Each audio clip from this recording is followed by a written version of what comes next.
Hey guys, it's me Glenn again. I'm here to read some more of my poems in this video. I'm going to be reading Pills and Verses, um, Sober Quest, and Signatures from Heaven.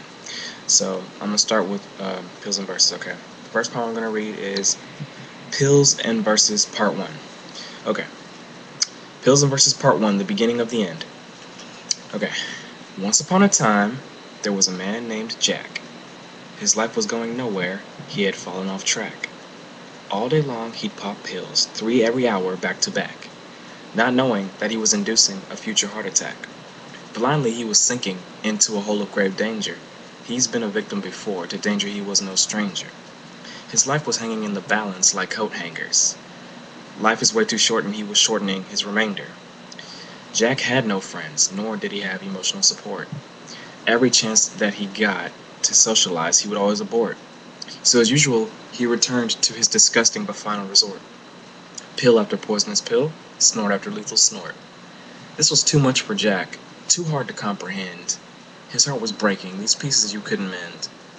Through all of his pain, drugs became his best friend. This was subliminally the beginning of the end. Okay, that was part 1. Now I'm about to read part 2. Okay, so let me scroll down real quick. Alright, now here is... Okay, I'm about to read Pills and Verses Part 2, Overdose. Okay. It was a Sunday afternoon. Jack was walking down the street, most likely in search of more supply of hallucinogenic treats. In secret, his dealer was whom he was going to meet, when all of a sudden, he began to feel extremely weak. Without warning, on the concrete, instantly he collapsed into a deep coma of which he himself could not grasp. The reason that this happened was incredibly vast. It was due to the drugs that he consumed in his past. Shortly after, a man saw Jack unconsciously lying there, and quickly became aware that he required medical care. So he dragged him to his car, heart racing with flair. To do what he was doing, no ordinary man would dare. The man drove Jack to the hospital that night. Jack was in a dark place, surrounded by fright. The clock was ticking. It was a race against time, to help save Jack from his rapid health decline. Okay, that was part 2, and now I'm about to read you part 3. And this video is going to be long as hell, but okay. Alright, Pills and Verses Part 3, Awakening. 48 hours later, Jack awakened from his coma. His nostrils were met by the foul, unpleasant aroma of a man who smelled of fresh coffee and cigarettes, sitting beside his bed, writing away all of his stress. Jack asked him who he was, so he introduced himself, said his name was Seamus, and thought he could help. Seamus passed Jack a cup of coffee to relieve his headache. Then he showed him a poem of which he could easily relate. Jack read this poem, and it made him shed quite a few tears. The words hit him pretty hard, kidnapping his soul with fear. Seamus said, "Keep this up, and this eventually could happen to you. I'm a former addict myself, so I know the pain you are going through. Look, I'm just here because I want to be your friend and your mentor. That's why I have enrolled you into a special drug treatment center.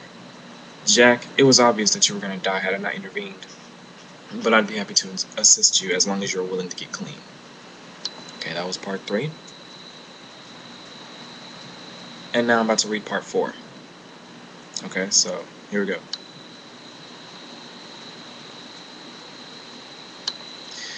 Pills and Verses Part 4, The Negotiation. Jack said, "I'll do it. Just go ahead and tell me what the catch is." Seamus, "I want to make you a deal, and you don't want to pass this. If you are serious about getting clean, there are many surprises you will see, and they won't always appear in the ways that you expect them to be. Here, just sign this contract to ensure that you keep your promise. Don't swear to it if you are uncertain. Please just try to be honest. Relax, Seamus. You can trust me. I am a man of my word. Time for me to move on. It's extremely important that I purge and free my body of these toxins I've been swallowing. It's better than sitting here in my sorrow and wallowing. The time has come for me to lead. I'm tired of following. I'd rather be myself than someone else. It ain't Halloween. Good, I'm happy for you. Now sign here and sign there. And just so you know, it's not going to be easy, so just beware. This is very serious. Your health we really want to repair. Today your quest begins, so embrace it with care." Okay, you guys, I hope you enjoyed that series. That was my narrative series of poems called Pills and Verses. It's basically about a man who's a severe drug addict, and he was on the verge of dying, of drugs, and then he met this guy that was willing to help him get better, so he enrolls him into a special drug treatment center to help him get better, but also promises him something in return, which is hence the contract that I mentioned in the series, okay? So he signs the contract. He's going to end up signing a contract later on in the series, but you're going to have to watch the next video to find out, because I'm going to be reading Sober Quest in the next video, which I'm about to do in a minute, so yeah, so I'll see you then. Alright, you guys take care, and make sure to watch the next video, okay? I hope you enjoyed the poems, and look forward for my next video. Alright, peace.